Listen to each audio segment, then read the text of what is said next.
Oh, hello student. Welcome to accounting class with me, Miss Grace Angelina. Let's check it out.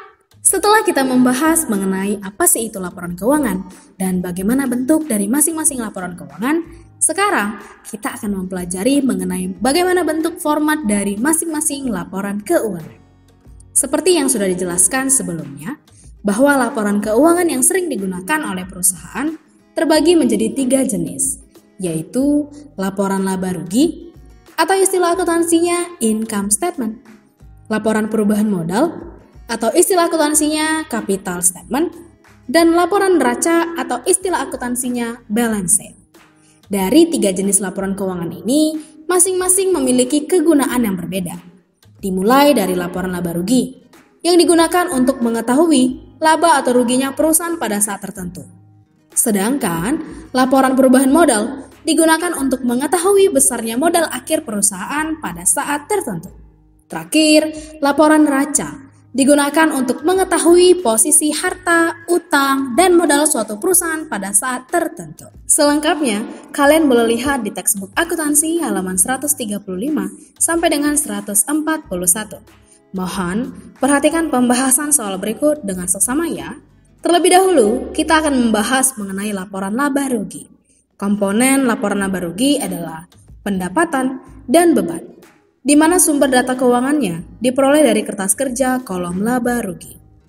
Adapun bentuk format dari laporan laba rugi yaitu terdapat judul laporan keuangan seperti nama perusahaan, jenis laporan keuangan, dan periode perusahaan. Seperti pada video pembelajaran berikut, judul laporan keuangan terdiri dari Adam Salon, laporan laba rugi, untuk periode yang berakhir pada 31 Januari 2010. Setelah itu, kita membuat terkhusus akun pendapatan terlebih dahulu. Kemudian, kita kelompokkan pendapatan apa saja yang ada pada kertas kerja kolom laba rugi. Nah, pada contoh soal ini, kita buatkan di laporan laba rugi berupa pendapatan jasa sebesar X rupiah. Dan kita hitung jumlah pendapatan sebesar X rupiah. Kita lanjutkan dengan kelompok beban. Kita lihat beban apa saja yang ada pada kertas kerja kolom laba rugi, yaitu beban sewa, yang artinya dibayar sewa untuk bulan Januari sebesar X rupiah, dan beban penyusutan peralatan yang artinya telah terjadi pengurangan nilai harta tetap peralatan sebesar X rupiah. Setelah itu kita hitung jumlah beban sebesar X rupiah. Terakhir, kita hitung selisih antara jumlah pendapatan dan jumlah beban untuk mengetahui apakah Adam Salon memperoleh laba atau rugi. Kedua, kita akan membahas mengenai laporan perubahan modal. Komponen laporan perubahan modal terdiri dari modal, laba atau rugi bersih, dan pengambilan pribadi atau PRIV, di mana sumber data keuangannya diperoleh dari kertas kerja kolom neraca dan laporan laba rugi. Adapun bentuk format dari laporan perubahan modal yaitu terdapat judul laporan keuangan seperti nama perusahaan, jenis laporan keuangan, dan periode perusahaan seperti pada video pembelajaran berikut. Judul laporan keuangan terdiri dari Adam Salon, laporan perubahan modal untuk periode yang berakhir pada 31 Januari 2010. Setelah itu kita membuat terkhusus akun modal terlebih dahulu. Kita buatkan di laporan perubahan modal berupa modal per 1 Januari 2010 sebesar X rupiah. Kemudian kita buatkan terkhusus yang dapat menambah atau mengurangi jumlah modal. Nah, jika pada laporan laba rugi perusahaan meraih laba atau untung, berarti kita buatkan di laporan perubahan modal berupa laba bersih sebesar X rupiah, yang nantinya akan membuat modal akhir bertambah. Namun, jika pada laporan laba rugi perusahaan meraih rugi, berarti kita buatkan di laporan perubahan modal berupa rugi bersih sebesar X rupiah. Nantinya akan membuat modal akhir berkurang. Setelah itu, kita perhatikan kertas kerja kolom neraca. Apakah ada transaksi pengambilan pribadi atau PRIV?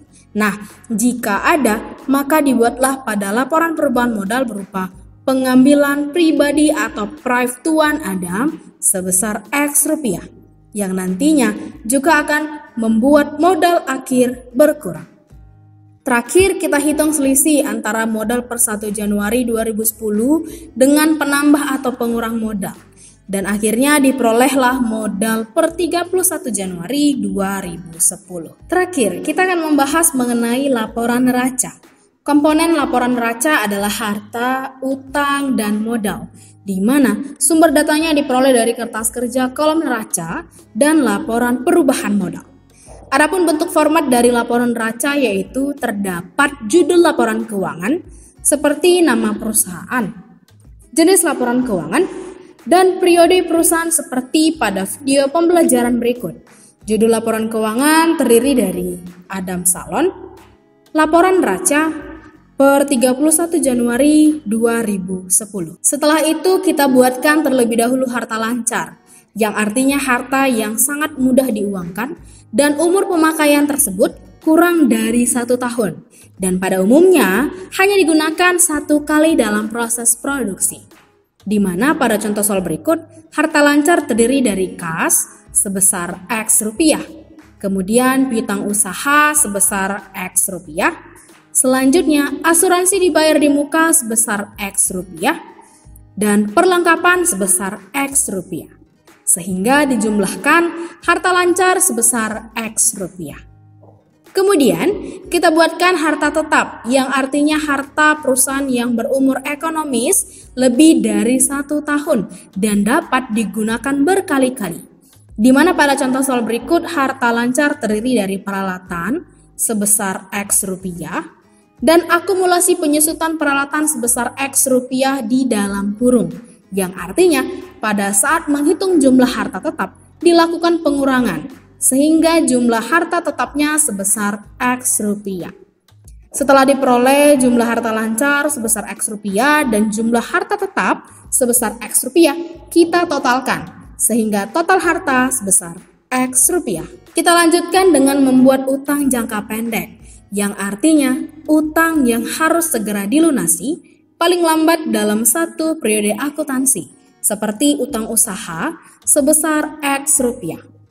Setelah itu, utang jangka panjang, yang artinya utang yang waktu pelunasannya lebih dari 1 periode akuntansi, seperti utang bank sebesar X rupiah.